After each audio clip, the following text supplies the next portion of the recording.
Assalamualaikum warahmatullahi wabarakatuh. Salam sejahtera untuk kita semua, mahasiswa Universitas Terbuka di mana saja berada.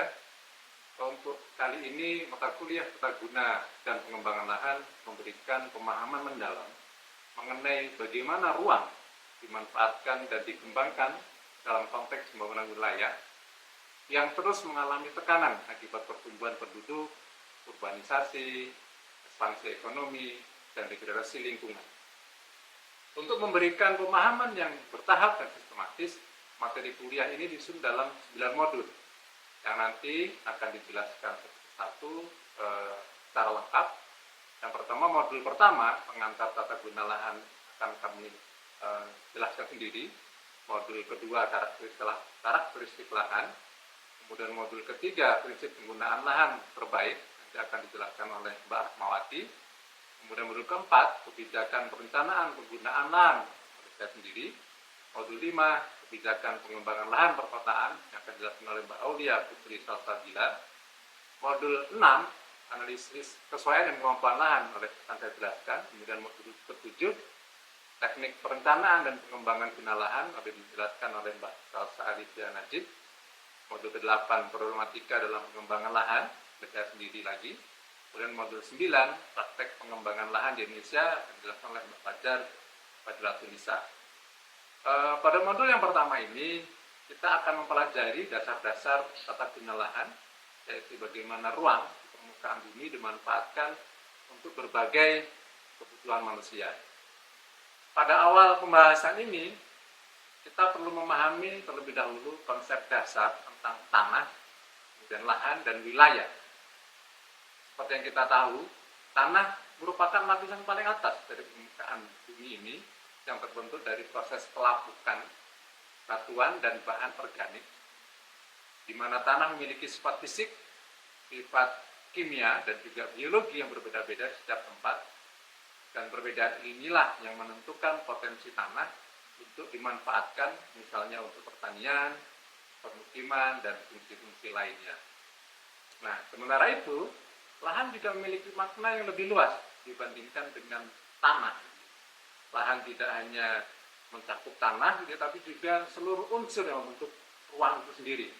Seperti ada topografinya, ada iklim, vegetasi, tata air, serta jejak aktivitas manusia yang pernah terjadi di atasnya. Lahan ini bersifat terbatas, tetapi kalau kita tahu kebutuhan manusia tidak terbatas, terus meningkat kalau kita lihat, sehingga dalam jangka panjang bisa jadi kita akan semakin kehabisan lahan itu sendiri, sehingga kita perlu pengelolaan lahan yang bijak itu menjadi sangat penting. Kalau kita bicara undang-undang, misalnya Undang-Undang Penataan Ruang tahun 26/2007, wilayah ini adalah ruang geografis yang memiliki batas-batas administrasi maupun fungsional. Di dalam wilayah tersebut terdapat berbagai kawasan dengan fungsi tertentu. Lahan itu berada di dalam kawasan-kawasan ini dan pemanfaatannya harus mengikuti fungsi ruang yang telah ditetapkan tadi. Nah, secara sederhana sebenarnya penggunaan lahan ini menggambarkan apa yang terjadi di lapangan. Misalnya pertanian, kalau kita lihat permukiman, industri. Nah, padahal kita tahu bahwa guna lahan ini bagaimana kita mengatur dan menata penggunaan lahan tersebut agar tertata dalam ruang dan waktu. Sehingga kita perlu yang pertama memahami konsep. Jadi adik-adik mahasiswa UT ini harus mampu memahami konsep dari lahan, gitu ya. Kemudian dari apa? Dari awal sendiri perencanaan, yaitu di mana proses sistematis ya untuk menentukan kebutuhan masa depan yang diarahkan pada tujuan tertentu. Kemudian yang kedua adalah tata guna lahan sendiri untuk membentuk pemanfaatan lahan secara spasial, gitu ya. Sehingga ini terbentuknya secara alami dan intervensi kebijakan bisa kita lihat. Kemudian perencanaan tata guna lahan dapat didefinisikan sebagai proses ya untuk menilai potensi dan batasan lahan, memilih pemanfaatan terbaik, dan memastikan bahwa aktivitas yang terjadi di atas lahan tersebut memberikan manfaat yang optimal dari lahan yang ada tersebut.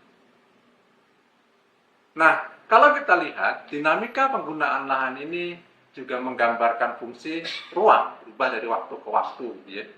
Perubahan lahan memiliki arti secara jelas dan hukum, ya. Jika lahan awalnya untuk perumahan, kemudian untuk pertokoan, maka secara resmi itu telah terjadi perubahan fungsi lahan. Jadi misalnya pertanian, jadi bangunan, permukiman, maka terjadi perubahan guna lahan. Demikian yang bisa saya sampaikan. Jadi secara lebih detail nanti bisa dipelajari di modul yang sudah disusun, sehingga ringkasan ini membantu memahami dasar-dasar tata guna lahan sebagai landasan untuk memahami materi di modul selanjutnya. Terima kasih. Assalamualaikum warahmatullahi wabarakatuh.